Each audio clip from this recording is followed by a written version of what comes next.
নীল কাব্য লিখেছেন নওরিন কবি তৃষা। পর্ব সংখ্যা 91। আপনারা শুনছেন গল্পবাই জান্নাত। দীর্ঘদিনের আধার কাটিয়ে আজ যেন এক নতুন ভোরের সূর্যোদয় হয়েছে হক ম্যানশনে। সকালবেলার কাঁচা রোদ বাগানের শিশির ভেজা ঘাসের ওপর মুক্ত দানার মতোই চিকচিক করছে। হক ম্যানশনের বিশাল আঙ্গিনার প্রশস্ত বাগানের একপাশে বড় কৃষ্ণচূড়া গাছের ছায়ায় বনভোজনের আসর বসেছে। বাগানের মাঝখানে বড় শতরশ্মি বেছানো হয়েছে। একপাশে মাটির উনুনে জ্বলছে আগুন, সেথাই থেকে ধোঁয়া উঠছে কুণ্ডলি পাকিয়ে। ম্যানশনে সুবিশাল কড়াইয়ে ফুটছে সবার প্রিয় কাচ্চি, সেই ঝাল মশলা সুঘ্রাণে বাগানটা আমেদিত। বড় বারান্দার ইজি চেয়ারে বসে নুরুজ্জামান হক সাহেব নিমিষের চোখে চেয়ে আছে বাগানের দিকে। মনের কোণে তৃপ্তির প্রকাশ পাচ্ছে ঠোঁটের কোণের প্রসারিত হাসিতে। নওফেল হক, নিহাল হক ও নওশাদ হক পাশে বসে বাবার নিচু স্বরে কথা বলছে। বাবা ছেলের সেই হাসির রোল ছড়িয়ে পড়েছে বাগানের ডালে বসা পাখিদের মাঝেও। বাগানের অন্য প্রান্তে তখন নবীন নবকুড়িদের কলকাকলিতে মুখরিত। হক পরিবারের পরবর্তী প্রজন্ম যেন আছে টানা মেলে প্রজাপতির দল। দীর্ঘদিনের জড়তা কাটিয়ে তারা মেতেছে উৎসবের আনন্দে। সারা তানহা ঘাসের ওপর দাপিয়ে বেড়াচ্ছে, আর তিহু চপলতায় সে যেন আজ এক দুরন্ত কিশোরী। পরনে হালকা বাসন্তী রঙের সুতির থ্রি পিস, চুলে আলকা করে গোজা রক্তজবা কৃষ্ণচূড়া। সে, পিহু আর রাফার মিলে ব্যস্ত হয়ে পড়েছে কৃষ্ণচূড়া ঝরা ফুলগুলো মালা গাঁথতে। তাদের হাসি শব্দে বাগানের কাঠবিড়ালিগুলো যেন থমকে দাঁড়িয়েছে। একটু দূরে বড় একটা আম গাছের নিচে বসে তরুণদের আড্ডা। তাহাজিদ আর তিহুর বড় ফুপুর ছোট ছেলে তাহমিদ মিলে হাঁড়িতে আলতো করে লাঠি নাড়াচ্ছে আর বড়দের মতো গম্ভীরভাবে রান্নার তদারকি করছে। হঠাৎই সব হট্টগোল ছাপিয়ে ভেসে এলো গিটারের তারের ঝংকার। ঘাসের ওপর গা ছড়িয়ে বসতে রফিন, পাশে বসা তিহু, বড় ফুরফুর মেজাজে সাজ্জাদ, যে কিনা তাদের বড় ফুপুর ছেলে।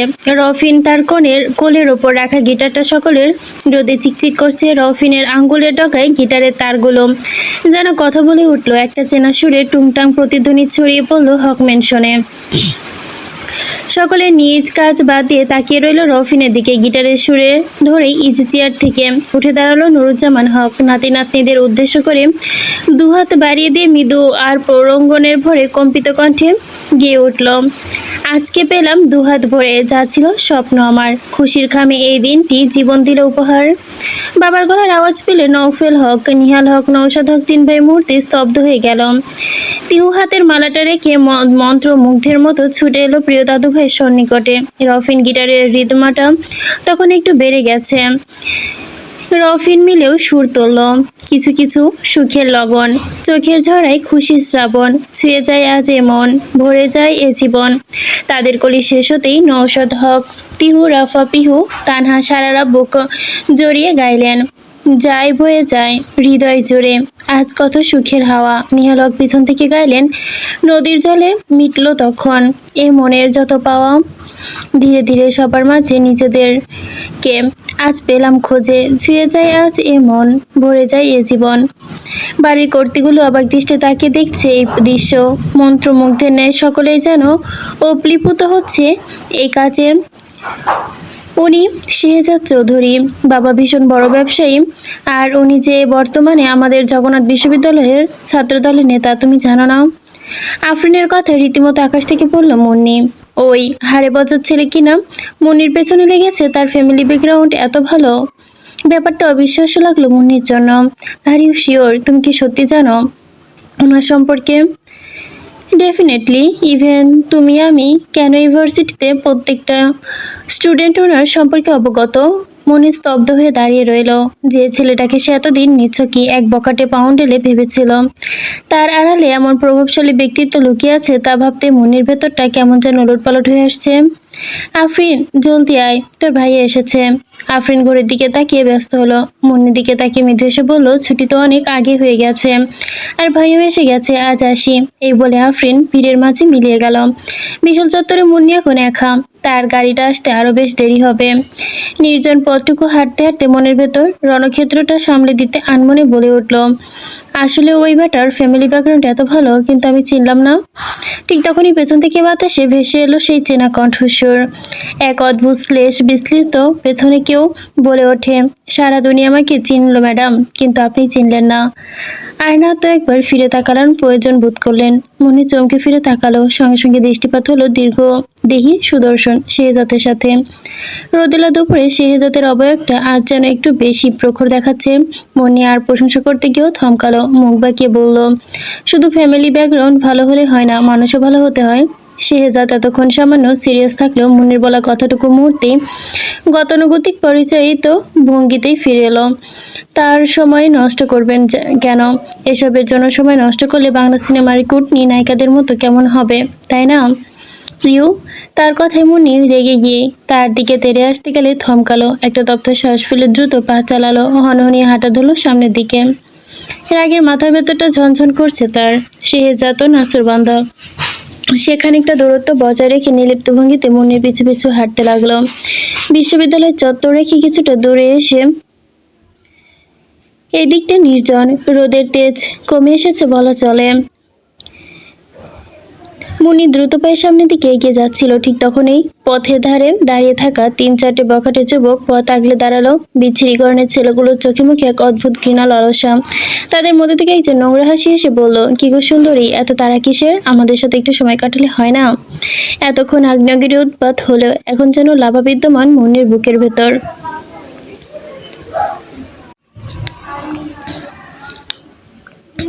পথ ছাড়ুন বলছি, ভালো হবে না কিন্তু। তার কথাটুকু যেন শুনতে নারাজ ছেলেগুলো। অন্যরা এক ধাপ এগিয়ে এসে মুন্নির ওড়না খুঁট ধরার চেষ্টা করলো। মুন্নি আর্তচিৎকার দিয়ে উঠল। ঠিক যখন বখাটে একজন তার হাত ধরার জন্য উদ্যত হলো, তখনই তীব্র ঘূর্ণিবেগে সেথায় এক রণমূর্তির আবির্ভাব ঘটল। বখাটের হাত মুন্নির অবয়ব ছোঁয়ার আগেই শেহজাদের সুঠামতে এক প্রকণ্ঠ থাপায় আশ্রে পড়ল তার গালে। পরক্ষণে শেহজাদ বাঘের মতো ঝাঁপিয়ে পড়ল তীব্র আক্রোশে। শেহজাদের ক্ষিপ্ত বাঘে নয়, হিংস্রতায় তারা প্রাণ ভয়ে যে যেদিকে পারল চম্পট দিল। ধুলোবালি ঝেড়ে শেহজাদ ঘুরে দাঁড়ালো, তার উদ্ধত চুলগুলো কপালে এসে পড়েছে, নিঃশ্বাস বইছে দ্রুততার সাথে। মুন্নি তখনও পাথরের মতো দাঁড়িয়ে কাঁপছে। শেহজাদ তার খুব কাছে সে শান্ত ও গম্ভীর স্বরে বলল, বললাম না মিস অ্যারোগস্ট, সবাইকে চেনা যায়, কিন্তু আমাকে চেনা অত সহজ না। এত ভয় পেলে গাড়িতে গিয়ে বসুন যান। মুন্নি কথা বলতে পারল না। তার অভিমানী মনের সমস্ত দেওয়াল যেন এক নিমিষে ধূলিসাৎ হয়ে গেল। এই বখাটে বাউন্ডারি ছেলেটার বুকে যে এক আন্ত প্রহরী লুকিয়ে আছে, তা যেন সে কল্পনাও করেনি। শেহজাদের এই বীরত্বের দিকে চেয়ে থেকে মুন্নির মনের কোণের মণিকোঠে এক নতুন অনুভূতির অঙ্কুর বোধগম্য হলো বোধহয়, যার নাম সে দিতে পারছে না, কিন্তু সেই মুগ্ধতা ইতিমধ্যে তাকে গ্রাস করে নিয়েছে। এদিকে মুন্নির এমন দৃষ্টি পরখ করে তৈরি বাজালো শেহজাদা। হোয়াটসঅ্যাপ মিস, ক্রাশ খেয়েছেন নাকি? মুন্নি ধ্যান ভাঙতে দৃষ্টি সরিয়ে অন্যদিকে তাকালো সে। তাকে এমন অস্বস্তিতে দেখে মুচকি হাসলো শেহজাদ। কেটে যাওয়া হাতটা চেয়ে বলল, যান গিয়ে ভেতরে বসুন, এভাবে তাকানোর কিছু নাই। আফটার অল আমি পরিবারের বখাটে ছেলে। মুন্নি কিছু বলতে গিয়েও থমকালো, অগ্রসর হলো গাড়ির দিকে। তো আর কি, হাম বিভিন্ন সিনেমা দেখতে দেখতেই নায়িকাকে বাঁচানোর জন্য নায়কের হাত কেটে গেলে নায়িকারা ওড়না ছিঁড়ে নায়কের হাত বেঁধে দিত। কি করুন ছিল সেই মোমেন্টগুলো, দারুণ। আমি তো বরাবরই টেনে টেনে দেখতাম। তোর কপালে নেই রে শেহজাদা, নেই। নিজ মনে বিড়বিড় করলো কাটা হাতের দিকে তাকিয়ে শেহজাদ। চলতে চলতে থেমে গেছে মুন্নির পা জোড়া। সে খুব করে ভালো করে বুঝলো শেহজাদ তাকে খোঁটা দিতে কথাগুলো বলেছিল। সে মুখ কুচকে শেহজাদের দিকে ফিরল। শেহজাদ বোকা হেসে বলল, ওভাবে তাকাবেন না ম্যাডাম, আমার কিডনিতে জ্বর আসে। শেহজাদের ঠাট্টা শুনে মুন্নি এবার আর চোখে তাকালো রক্ত হাতের দিকে। বুকের ভেতরটা কেমন করে উঠল, কিন্তু বাইরে ঠিক কঠিন আবরণই রাখলো। শেহজাদের বিড়বিড় করা আফসোস কানে গেল, কোনো উত্তর না দিয়ে ধীর পায়ে গাড়িতে গিয়ে বসলো মুন্নি। সারাটা পথ নিস্তব্ধতায় কাটলো। শেহজাদ ড্রাইভিং করছে ঠিকই, কিন্তু আর চোখে লুকিং গ্লাসে দেখে যাচ্ছে মুন্নিকে। জানালার বাইরে তাকিয়ে আছে সে। তখন শেহজাদ সেই রুণমুক্তি আকারে পরের আকলগ্ন কথাগুলো ঘুরপাক খাচ্ছে। গাড়ি এসে থামলো খানমোহর থেকে কিছুটা দূরে। মুন্নি কিছুটা আগেই বলে রেখেছিল এখানটাই থামানোর কথা, তাই গন্তব্যে পৌঁছানোর আগে সে নিঃশব্দে নেমে পড়লো। এবার বাড়ি ফিরে তাকালো না। শেহজাদ স্টিয়ারিং এ হাত রেখে খানিকটা হতাশ মনে নিজের মনে গজগজ করলো, বাপরে বাপ, মেয়ে নয়তো যেন বোম্বাই মরিচ। এত বড় বিপদ থেকে বাঁচালাম, একটা ধন্যবাদ পর্যন্ত দিল না, কি অকৃতজ্ঞ রে বাবা। শেহজাদ যখন গাড়ি স্টার্ট দিতে যাবে, ঠিক তখনই মনে ফিরে আসতে তার জানালার কাছে। শেহজাদ হকচকিতে মনে মনে বলল, সর্বনাশ, অস্ফুট স্বরে বলা কথাগুলো আবার শুনে ফেলেছে নাকি। মনি জানালার কাছে এসে স্থির হয়ে দাঁড়ালো। শেহজাদ থমথম খেয়ে আছে। কি কি কিছু বলবেন? মুন্নি কিছুক্ষণ তার চোখের দিকে তাকিয়ে থেকে নিচু স্বরে বলল, ধন্যবাদ। শেহজাদ যেন নিজের কানকে বিশ্বাস করতে পারল না। সে হাঁ করে তাকিয়ে রইল। শেহজাদ যেন নিজের কানকে এই মুহূর্তের জন্য বিশ্বাসই করতে পারছে না। আর সিনেমার নায়িকাদের মতো নয় আঁচল ছিঁড়ে হাত বেঁধে দেওয়ার, ওইটা শুধু সিনেমাতেই মানায়। বাস্তবে ইনফেকশন পরিমাণ বেড়ে যায়। আর যদি তথাকথিত আঁচলে ছিঁড়ে লাগিয়ে দিলেও যদি সেরে যেত, তাহলে মানুষ কষ্ট করে অ্যান্টিসেপটিক ইউজ করতো না। তাই যাই হোক, বাড়ি গিয়ে ফার্স্ট এড করে নেবেন, কথাটুকু দ্রুত বলে গেল মুন্নি। কথাগুলো এক নাগাড়ে বলে মুন্নি দ্রুত বাড়ির ভেতর ঢুকে যায়। সে যা স্তব্ধ হয়ে তাকিয়ে রইল তার গমন পথে। ওনার আঁচল না হোক, এই ইনডাইরেক্ট যত্নটুকুও যেন ওষুধের চেয়ে কম নয়। নিস্তব্ধ নিশির মাঝে ভেসে আসে রজনীর গন্ধে বড্ড মোহনীয়। সেই মোহনীয় গোলাপের তরেই বেশ সতেজ লাগছে নীলের হাতে। এক বদন অভ্যর্থনা তৈরি করেছে তারা। প্রতি রাতে তিউর পছন্দের আইসক্রিম, চকলেট গোলাপের তোড়া আনা হয় তার, কিন্তু দেওয়ার মানুষ নেই। যদিও আজ ফিরে বেশ রাত করে, ঘড়ির কাঁটায় 12:30 বিদ্যমান। অগোছালো কক্ষে ঢুকলো নীল। যে মানুষটা পরিপাটি করতে পছন্দ করে, সেই মানুষটা জিনিসগুলো যেন গুছিয়ে রাখতে বড্ড অনীহা। হাতের মধ্যমার তর্জনী আঙুল দিয়ে সর্বোচ্চ বেগে কপালে স্লাইড করলো সে। আমার এলোকেশি নামে সেভ করা নাম্বারটি বের করলো। নিস্তব্ধ রজনী, ঘুমন্ত চারিধার। হঠাৎই রিসিভ হলো কলটা। মিস্টার পলিটিশিয়ান, ভেসে আসা কণ্ঠে জড়ানো মেয়েলি রিনরিনে প্রশ্ন। নূর। তিহুর ঘুম ভেঙে উঠে বসলো বিছানায়। টেবিল ল্যাম্পের নিয়ন আলোয় বিশাল কক্ষের মোহনীয়তা দেখাচ্ছে। তিহু সরু কণ্ঠে বলল, ঘুমিয়েছিলে? খেয়েছো রাতে? ডিস্টার্ব করছি? বারংবার বলতে বলতে না চাইতে এবার বলে ফেলেছে তিহু। তৎক্ষণাৎ মাথা চাকিয়ে বলল, এই না না। তিহুর এমন কাণ্ডে মৃদু হাসলো নীল। মিস করছেন ম্যাডাম? তাই একটু করছি। একটু না, অনেকটাই। চলে আসো। পারলে আসুন। চ্যালেঞ্জ করছো? না তো। ধীরে মুচকে আসলো, বলল, I miss you a lot Orchid. নীলের কণ্ঠ যেন এক অচেনা অকুলতা। তিহুর হৃদয়ে অচেনা শিহরণ বয়ে গেল আনমনে সে। আমি এমন কে মিস্টার, যার জন্য আপনার এতটা অস্থিরতা? নীল ভরাট কণ্ঠে বলল, জানতে যদি চাও কে তুমি? নীল আনমনে মুচকে আসলো। নিস্তব্ধতা ছিঁড়ে গেয়ে উঠল, জানতে যদি চাও কতটা তোমার, একটু বলে যাও। এ মনে আমার।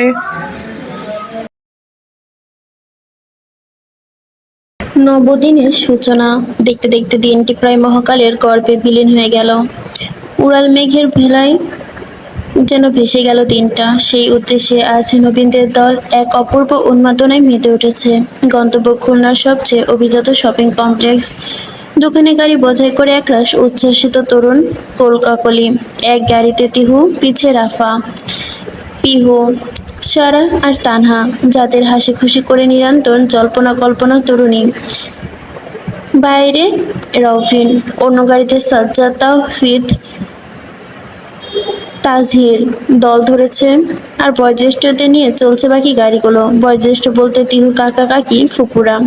শপিং কমপ্লেক্সের সম্মুখে পৌঁছাতেই এক ঝলক আধুনিক অভিজাত্যে চোখ ধাঁধিয়ে গেল তাদের। বিলাসীন সেই ধাঁচের তোরণ যেন নাগরিক সভ্যতার এক রাজকীয় দর্পণ। ভেতর প্রবেশ করতেই শীততাপ নিয়ন্ত্রিত স্নিগ্ধ পরশ শান্ত শৈলে যেন প্রশান্তি দিয়ে গেল। মার্বেল পাথরে মসৃণ মেঝেতে তরুণ দলের পদধ্বনি আর গুঞ্জনে চারপাশ মুখরিত। ওপরে তাকাতেই মনে হলো যেন তারার মেলা বসেছে। অগণিত ঝাড়বাতির আলোতে চারপাশটা কেমন ভিন্ন রকম। পরিচিত এক বিপণী বিতানের ভেতরে প্রবেশ করলো তারা। বিশাল কক্ষের চারদিকে দেওয়াল জোড়া আয়নায় নিজেদের প্রতিবিম্ব মিছিল।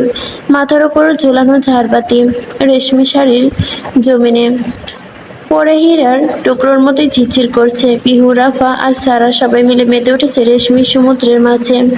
কেউ তসরে স্নিগ্ধতা ছুঁয়ে যাচ্ছে, কেউ বা জামদানির সূক্ষ্ম সুতো বুনন দেখছে। এরই মাঝে চললো আলোকচিত্রের উৎসব। ফোনের মুঠোয় ক্যামেরায় একে একে ফ্রেমবন্দি করতে লাগলো তাদের কেউ উচ্ছ্বাস মুহূর্ত। তবে এসব কলকাকলির মাঝে তিহু শান্ত থাকতে পারছে না। সবার অলক্ষ্যে সে নিজের পছন্দের একটি হলুদ রঙের জমকালো শাড়ি গায়ে জড়িয়ে ধরে আয়নার এক কোণে দাঁড়িয়ে এলো। তার লাজুক হাসির আভা শাড়ির সাথে মিলে গেছে যেন। কাঁপা কাঁপা হাতে একটা আলোকচিত্র তুলে পাঠিয়ে দিল প্রিয় মানবটির ঠিকানায়। ছোট করে লিখলো, দেখুন তো মিস্টার, বউ লাগছে। তার অপর প্রান্তের প্রত্যুত্তরে অপেক্ষায় তখন তিহুর হৃদয় টিপটিপ করছে। পাকনামি করে মেসেজ তো ঠিকই পাঠিয়েছে, কিন্তু উত্তর কি পাবে? এসব ভাবতে হঠাৎ দেখতে পেল মেসেজের রিপ্লাই না দিয়ে সরাসরি ফোন দিল নীল। কিছুটা অপ্রস্তুত হলো তিহু। সকলে যে যার মতো ব্যস্ত থাকায় চটজলদি সেখান থেকে সরে গেল। রিসিভ করলো ফোনটা। বউ সেজেছেন ম্যাডাম? তিহু লাজুক হাসলো ক্ষণকাল, অনমনে বলল, আপনার বউ। তিহু কথাটা যেন নীলের মরুভূমি নেয়, মধু ধুধুতেই যেন 5টা সমুদ্রের অমোঘ বর্ষণে নেয় পতিত হলো। জিজ্ঞাসাপলিত কণ্ঠে সে বলল, কি বললেন? আবার বলুন, শুনতে পাইনি। তিহু শুধু খুব ভালো করে বুঝলো নীলের এমন কথার কারণ। লজ্জায় কণ্ঠস্বর তার আড়ষ্ট হয়ে আসছে। আপনার বউ। নীল চোখ বুজে নিল আবেশে, বুকের বাপাসে হাত রেখে গভীর নিঃশ্বাস টানলো। ফোনের ওপাশ থেকে তিহুর লাজুক কণ্ঠস্বর যেন তিক্ত হলো। You know what, my orchid, you just made my work stop for a second, and damn I am falling for you all over again. Tihu লাজুক ভঙ্গিমায় দাঁড়িয়ে, কলের ওপরের প্রান্তে এদিকে কেবিনে নীলের ক্লায়েন্টগুলো হতবাক দৃষ্টিতে তাকিয়ে বারান্দায় দাঁড়িয়ে থাকা নীলের দিকে। আসলে নীল এতক্ষণ অফিসে কনফারেন্স রুমে ছিল। সামনে বসেছিল একদল বিদেশি ডেলিগেটস। ক্লায়েন্টে জানতেন বিদেশি বয়সদের মধ্যে সবচেয়ে তরুণ এবং দায়িত্ববান বয়সী হচ্ছে নীল, যিনি এক হাতে রাজনীতি এবং পারিবারিক ব্যবসা সামলাচ্ছে, অথচ আজ কোটি টাকার দরের এই প্রজেক্টের মিটিংয়ে ছেড়ে সে কিনা বাইরে চলে গেছে, আড্ডা জমিয়েছে। এটা বড়ই বেমানান তাদের কাছে। ডিলগেটের মধ্যে মৃদু গর্জন শুরু হলো। তাদের মধ্যে একজন বেশ বিরক্ত হয়ে আয়াজকে উদ্দেশ্য করে নিচু স্বরে বলল, excuse me mister Ayaz. Mister Wahaj কি ঠিক আছেন? মিটিংটা খুবই ক্রুশিয়াল, আপনি কি একটু ডেকে আনতে পারবেন? আয়াজ কাচের দেওয়ালের ওপাশে দাঁড়িয়ে থাকা নীলের দিকে তাকালো। নীল তখন ফোনের পাশে তিহুকে দেখতে ব্যস্ত। দুঃখিত মিস্টার স্মিথ, এই মুহূর্তে স্যারকে ডাকার মতো সাহস আমার নেই অন্তত। স্যার এখন এমন একজনের সাথে কথা বলছে যার কাছে এই কোটি টাকার প্রজেক্ট নেহাতই তুচ্ছ। সোজা কথায় বলতে গেলে তিনি এখন তার পৃথিবীর সাথে কথা বলছেন, আর স্যার যখন তার পৃথিবীর সঙ্গে কথোপকথন করে তখন সেখানে কারা ঢোকা নিষেধ। আয়াজের কথা শুনে ক্লায়েন্টরা যেন একে অপরের মুখ চাওয়াচাই করতে লাগলো স্তব্ধ হয়ে। নীলের মতন দায়িত্ববোধ এবং গুরুত্ব গম্ভীর মানুষের মাঝেও আবার নেগেটিভিটি আছে, দারুণ তো। স্যার, প্রেমে পড়লে যে পুরো দুনিয়া ভুলে যেতে পারে, সেটা আপনাকে না দেখলে আজ কোনোভাবে বিশ্বাস করতে পারতাম না। এদিকে তিহু ফোনের ওপাশ থেকে বুঝতেই পারল না আশেপাশে বিদেশি মানুষের গলার আওয়াজ আর আয়াজের মিনতি মাখা কথা। সে তৎক্ষণাৎ বুঝতে পারলো নীল কোনো গম্ভীর কাজের মাঝে ব্যস্ত। তিহু গলার স্বর হঠাৎ নামিয়ে শাসনের সুরে বলল, সে একটু গম্ভীর হয়ে বলল, মিস্টার পলিটিশিয়ান, আপনি কি মিটিং ছেড়ে আমার সাথে কথা বলছেন? এটা একদম ঠিক না। আমি জানি আপনি খুবই ইম্পর্টেন্ট কোনো ক্লায়েন্টের সাথে কথা বলছিলেন। আপনার থেকে ইম্পর্টেন্ট আর কিছু হয় না। উফ মিস্টার, আপনি বড় কথা বলেন। যান গিয়ে নিজের কাজ করুন। নীল একটু অবাক হয়ে হাসলো। তিহুর এই ছোট ছোট অধিকার খাটানো শাসনগুলো তার ভীষণ প্রিয়। সে আর কথা না বাড়ায়। ওকে মাই লেডি, আপনার নির্দেশনা শিরোধার্য, তবে মিটিং শেষ করে কিন্তু আমি আসছি বলে ফোন রেখে দিল সে। সে কিছুটা পুলকিত কণ্ঠে দুপাশে দুজনকে উদ্দেশ্য করে বলল, তোরা আর এখানে? মাহারির সাথে একে অন্যের সাথে দৃষ্টি বিনিময় করলো। ঠিক তখনই তিহু চমকে উঠল, ভেবেছিল চমক দেবে তাদের প্রিয় সখী সারপ্রাইজ মিসেস ওয়াহাজ খান। মাহারির সাথে এমন ব্যস্ততার মাঝে দেখে তিহুর মনটা খুশিতে ভরে উঠল। বলা বাহুল্য তাদের দুজনকে খুব মিস করছিল সে। এদিকে পিহু, রাফা, সারা এখন মাহাকে পেয়ে যেন নতুন আড্ডায় রসদ খুঁজে পেয়েছে, আর রিশাদ যোগ দিয়েছে রাউফিনের দলে। অন্যদিকে নীল কনফারেন্স রুমে ফিরে আসতে আয়াজ হাঁক ছেড়ে বাঁচল। নীল আবারও তার আগের পেশাদারি গাম্ভীর্য নিয়ে নিজ আসনে বসলো। মিটিং শেষে মিস্টার স্মিথ কৌতূহলবশতে সামলাতে না পেরে বললেন, মিস্টার ওয়াহাজ, কিছু মনে করবেন না, কিন্তু মাঝপথে আপনার এভাবে চলে যাওয়াটা আমাদের বেশ অবাক করেছে। নীল ল্যাপটপ বন্ধ করতে করতে মিস্টার স্মিথের দিকে তাকালো। তার চোখে তখনও তিহুর জন্য এক লাজুক কণ্ঠে রয়েছে। সে অত্যন্ত শান্ত অথচ গম্ভীর কণ্ঠে উত্তর দিল, আসলে তখন এক সেকেন্ডের জন্য আমার পুরো দুনিয়াটা থমকে গিয়েছিল, তাই একটু হাসির মূল্য আমার কাছে বহু দামি। তাই মাত্র এই কয়েক কোটি টাকার চুক্তি আমার কাছে দুনিয়ায় কিছুই মনে হয়নি। নীলার মুখ থেকে নিখাত প্রেমের কথা শুনে পুরো কনফারেন্স রুম স্তব্ধ হয়ে গেল। তাদের মধ্য থেকে একজন বলল, I think the lady is very lucky. তীব্র বিরোধিতা জানালো সে। No, I am lucky because I have her. কেনাকাটা প্রায় শেষ পর্যায়ে, সকলের পছন্দের জিনিসপত্র কেনা হয়েছে ইচ্ছে মতো। একে একে প্রস্থানের সময় হলো। সকালে বেরিয়ে যেতে যেতে মাহা পা বাড়াতেই রাফিন আটকালো তার পথ। মাহা আশেপাশে তাকিয়ে ভুরু কুঞ্চিত করলো। হোয়াট রং রাফিন? এভাবে পথ আটকে দাঁড়ালে কেন? পুরোটাই তো রং। লাভ লাইন, এখনো তোমার জন্য কিছু কেনা হলো না? মাহা ভুরু কুচকালো। আন্টির জন্য তো কিনলে, আমাদের সবারই। কিন্তু আমি তো কিনতে পারিনি লাভ লাইন। উফ, রফিন সরো, ঢং করবে না। মা যখন বেশ বিরক্ত, তখন রফিনের কথাগুলো জবাব দিতে তিহু ছোট চাচি নিশাত মজুমদারের কণ্ঠ। মা, তোমরা যাবে না? মা তার দিকে তাকিয়ে প্রত্যুত্তর দিল। আগে রফিন মুখ গোমরা করলো, এক প্রকার কেড়ে নিয়ে বলল, কাকিমণি তোমরা আগাও, আমরা আসছি। নিশাত মজুমদার বরাবর বাড়ির নবীনগুলোর সাথে একটু বেশি বন্ধুত্বপূর্ণ। সামান্য ইশারাতে তিনি বুঝলেন রফিনের মনের কথা। তিনি মুচকি এসে প্রস্থান করলেন। এদিকে তিনি চলে যেতে সেখানে উপস্থিত হলো বাড়ির নবকরিন। রাউফিন মাহাকে নিয়ে খুশিতে মন সামলাতে গিয়ে দাঁতে দেখা মিলল। রাফা দাঁত কেলিয়ে হাসছে। রফিন বিরক্ত হলো, বলল, তোরা? তাহাসিব বরাবরের নিয়ে দুষ্টু কণ্ঠে বলল, কাকি আম্মু তোমাদের উপর নজর রাখতে বলেছে। রফিন পুরো কুচকালো। তোদের কাকা আম্মুকে গিয়ে বল আমার উপর নজর না রাখলেও চলবে। ভাইয়া, তা তো হবে না। ততক্ষণে সেখানে তিহু এসে হাজির। মাহা লাজুক এসে সবাইকে নিয়ে এগিয়ে চলল। মুখে বিরক্তিতে কুঁচকে রেখেছে রফিন, আর তার অমন বাংলা পাঁচের মতো মুখ দেখে হেসে উঠল সকলে। শপিং কমপ্লেক্সে দি রিয়েল ড্রাইন রেস্তোরাঁ, ঝকঝকে আধুনিক আসবাবপত্র আর মৃদু ঝঙ্কানির সঙ্গীতে মোছা যাচ্ছে চারপাশ। অভিজাত কেনাকাটায় বিপরীত ক্লান্তি মোটেও। প্রবেশ করছে এখানে এক, যেখানটাতে আপাতত সবাই এসেছে নিজের ভোজ সারতে। খাওয়া দাওয়া আড্ডাতে মেতে উঠল যেন তাদের আজকের দিনটি। যেন একটি স্মরণীয় মুহূর্ত স্মৃতিচারণ করলো নবকুড়িরা। কিছুক্ষণ আগের পরিবেশকৃত ধোয়া ওঠা মুখরোচর খাবারগুলো রেস্তোরাঁ টেবিলে পড়ে রয়েছে অবহেলায়। সময়ের কাটা মুহূর্তে যেন তাদের সাথে বেইমানি করে বসেছে। রেস্তোরাঁ থেকে বের হয়ে নির্জন করিডোর এক প্রান্তে গিয়ে তিহু ফোন রিসিভ করেছিল নীলের। ওপার থেকে ভেসে আসা কণ্ঠ শুনতে তার দুশ্চিন্তা রেখা যেন কপালে স্পষ্ট হয়ে ওঠে। কোনো এক অপরিচিত ব্যক্তি তাকে এমন কিছু তথ্য দিল যা তিহুকে স্তব্ধ করে দিল। ফোনের ওপরের কথাগুলো যেন তার বুকের স্পন্দন বাড়িয়ে দিল। বিড়বিড় করে বলল, এটা কিভাবে সম্ভব? আপনি সত্যি বলছেন? লোকটা তাকে হুট করে রেস্তোরাঁ থেকে কিছুটা দূরে পার্কিং এরিয়ার গলিতে আসতে বলল। জানালো সেখানে তার জন্য জরুরি কোনো প্রমাণ রাখা আছে। উত্তেজনার চিন্তায় হিতাহিত জ্ঞান হারিয়ে তিহু সেদিকে অবগত হয়। শপিং কমপ্লেক্সের পেছনের দিকটা বেশ অন্ধকার এবং নির্জন। তিহু যখন গলি ছেড়ে মোড়ে পৌঁছালো তখন চারপাশটা অস্বাভাবিক নীরব। হুট করে একটা কালো রঙের ভ্যান এসে ঠিক ব্রেক কষলো তার সামনে। বেরিয়ে এলো কিছু সুঠামদেহী পুরুষ। লোকটি দ্রুত এগিয়ে এসে তিহুর মুখে চেপে ধরার চেষ্টা করতে তিহু বোধ হলো সে বুঝতে পারলো তাকে ফাঁদে ফেলানো হয়েছে। আকস্মিক এমন প্রতিঘাতে অপ্রস্তুত হয়ে দুপা পিছিয়ে গেল সে। নাক ফেটে গলগল করে রক্ত পড়তে শুরু করেছে ইতিমধ্যে। যন্ত্রণায় আর্তনাদ করে ওঠে, হাত দিয়ে নাক চেপে ধরে। লোকটা কল্পনাও করেনি যে সাধারণ একটা মেয়ের চেহারায় হাতে এত জোর হতে পারে। সে কিছুটা ক্ষিপ্ত হলো। ক্লোরোফর্ম ভেজানো রুমালটা বের করে নিল সে। বিরক্তি অবস্থায় সে পশুর মতো হিংস্র হয়ে তিহুর ওপর ঝাঁপিয়ে পড়ে। তিহু নিজেকে ছাড়িয়ে নেওয়ার চেষ্টা করলো আপ্রাণ। এক ঝটকায় মুখ চেপে ধরলো যুবকটা রুমাল দিয়ে। সেকেন্ডের মধ্যে তিহু নিস্তেজ হয়ে পড়ল। তার মাথাটা কেমন ভুবু করলো। অবচেতন তিহুকে পাঁচকোলা করে দ্রুত গাড়ির ভেতর টেনে তোলা হলো। লোকটা ফাঁকটা নাক থেকে ঝরে পড়া রক্ত মুছে পিচ ঢালা কালো রাস্তায় মুহূর্তেই ইঞ্জিন গর্জে ওঠা গাড়ি নিয়ে ধুধ হয়ে উড়াল দিল শহরের ব্যস্ত সড়কের ভিড়ে। কিছুক্ষণ আগের পরিবেশকৃত সবকিছু যেন উল্টো এখনো। মুখরোচক ধোঁয়া ওঠা খাবারগুলো রেস্তোরাঁর টেবিলে পড়ে রয়েছে অবহেলায়। সময়ের কাঁটা যত এগোচ্ছে মাহার বুকের ভেতর ধুকপুকানি তত বাড়ছে। টেবিলের মাঝখানে রাখা জলের গ্লাসে আঙুল দিয়ে ছন্দহীন টোকা দিচ্ছে মাহা। 10 মিনিট হয়ে গেল একটা ফোন ধরতে তিহুর এতক্ষণ লাগে।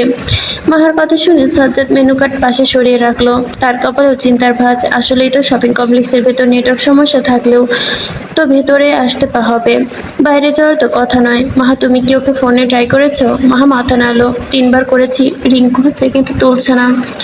আমার কেন যেন সব ভালো ঠেকছে না ভাইয়া। রাউফিন এতক্ষণ মাহার কথার খুনসুটিতে ব্যস্ত থাকলে এবার বেশ সোজা হয়ে বসলো। তার তীক্ষ্ণ নজর দরজায় গিয়ে ঠেকলো। সে চেয়ার ছেড়ে উঠে দাঁড়ায় রাগী স্বরে বলল, আরে ধুর, আমরা এখানে বসে জল্পনা কল্পনা করছি আর ও একা বাইরে। এই ভিড়ের মাঝে আজকাল কার দিনকে বিশ্বাস নেই। রাফা, তুই আর ওয়াশরুমটা দেখে আয়। আমি সাজ্জাদ মেন গেট এন্ট্রি নিচ্ছি। পুরো টেবিলে মুহূর্তে অস্থিরতা ছড়িয়ে পড়লো। পিহু আর রাফা চোখে মুখে ভয়ের ছাপ স্পষ্ট। এক্সকিউজ মি, এতক্ষণ আগে এখানে একটা মেয়ে ছিল, ফোন কানে এদিকে এসেছিল, পরনে ডার্ক ব্লু ড্রেস। কাউন্টারের লোকটা মাথা নাড়ল। পাশে সিকিউরিটি গার্ডকে গিয়ে বলল, হ্যাঁ স্যার, একটা মেয়ে বেশ তাড়াহুড়ো করে পেছনের এক্সিকিউট দিয়ে বের হতে দেখেছি। মনে হলো খুব জরুরি কিছুতে যাচ্ছে। পেছনে এক্সিকিউটের কথা শুনতে রফিনের জল শক্ত হলো। সে চিৎকার করে উঠল, পেছনের দিকটা তো পার্কিং গলির জঙ্গল, ওইখানে যাবে কেন? Something is very wrong.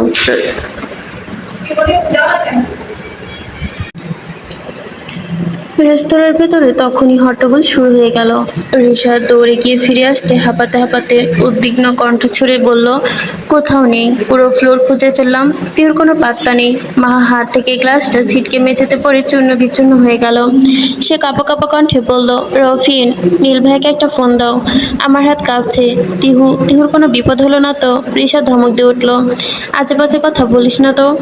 আর আমরা সবাই তো সিসিটিভি ফুটেজ চেক করার ব্যবস্থা করেছি। আমাদের চোখের সামনে থেকে তিহু এভাবে হাও হয়ে যাবে, এটা হতে পারে না। আশঙ্কায় কালো মেঘে ঢেকে গেল অন্তর্মহলের মুহূর্তগুলো।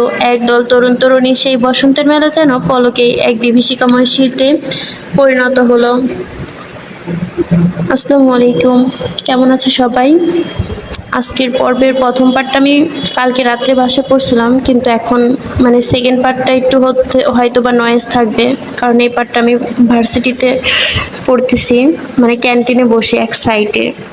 তো সেই ক্ষেত্রে একটু নয়েজ হওয়াটা স্বাভাবিক। আশা করি তোমরা মানিয়ে নিবে। আজকে সারাদিন বাইরে থাকবো, কোনো পর্ব দিতে পারবো না, এই জন্য ভাবলাম যে এই একটা পর্ব অন্তত দিই। যাই হোক, আল্লাহ হাফেজ।